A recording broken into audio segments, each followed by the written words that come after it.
Pipila ka lugar sa Lanao del Sur ang hangtod karon. Wala pa maabot sa linya sa kuryente. Hinungdan nga gisusi na kini sa Lanao del Sur Electric Cooperative kon Lasoreco, subay na sab sa mando sa Pangulo. Ang detalye sa report ni James Pauloya. Pipila paghihapon ka mga lugar sa Lanao del Sur ang hangtod karon, wala paghihapoy linya sa kuryente. Sama na lang sa barangay Balot Maito sa Binidayan, Lanao del Sur. Nahimutang kini tunga-tunga sa Lanao Lake nga pipila ka katuigan na nga nangandoy sa ilang barangay ang maabot sa linya sa kuryente.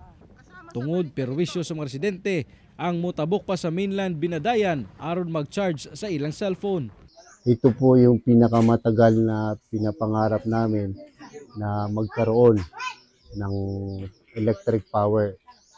Kahit man lang hindi electric, solar, pareho din po yun, na pwede kami makagamit ng mga appliances like TV. Sumala sa Lasoreco, gimanduan ni Presidente Ferdinand Marcos Jr. nga lantawon ang mga lugar sa Lanao del Sur nga wala pay kuryente. Lakip sab kuno sa iyang mando ang pagpangita og pamaagi aron mabutangan na og transmission lines ang mga hilit nga lugar sa probinsya. Karong wala pay linya, nang hatag una sila og mga solar powered lights aron magamit sa mga residente. Isa po ito sa mga priority project ng ating Pangulong BBM na magkaroon po ng 100% electrification.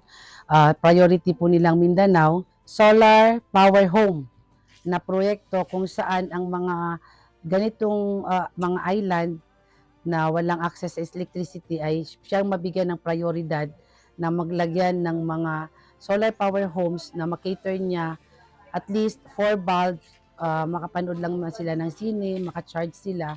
50 watts po na ipamimigay ng gobyerno. Makabenepisyo sab sa among proyekto ang 102nd Base Command sa MILF nga naa sa sitio Naser, Madamba, Lanao del Sur. Na sa matagal na panahon hindi sila nakakatikim ng tunay na ilaw. So sa ngayon, dahil sa programa ng presidente natin ngayon, inshallah magkakaroon na ng matinong ilaw, kuryente yung mga kabahayan natin, lalo na yung mga MILF community na malayo sa mga siyudad. Ako si James Paulo Yap para sa One Mindanao.